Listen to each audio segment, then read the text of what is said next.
If you look at the last century, it's fascinating that the environment or the economy are often framed in terms of crisis. In the 40s, it was the expansion of the deserts of Africa, the march of the Sahara.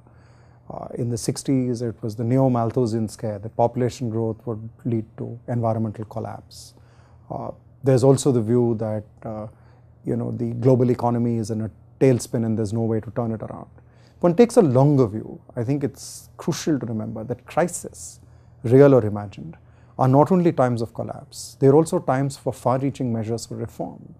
One excellent instance would be the New Deal, where if you remember that Roosevelt's New Deal included the civilian conservation cause. It included enormous state spending to help depressed areas, communities and people, which had probably for that time positive environmental as well as economic impacts.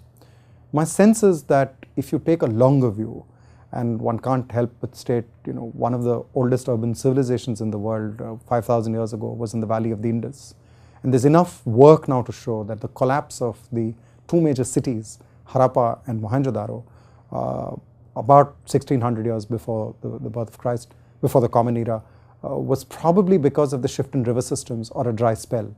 But we also think that these civilizations didn't entirely collapse. They collapsed in one place, they continued in another. One could give similar instances in Chinese history. So if one takes a longer view, crises are amenable to human action and endeavor, not only through innovation, but through social political reorganization. And it would be helpful to keep this longer view in mind and not succumb to despair.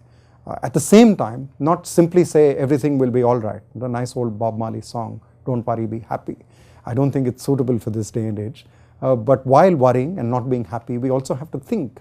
And thinking about the past tells us that it's possible for societies to circumvent and overcome crisis. So in that sense, one can be cautiously optimistic.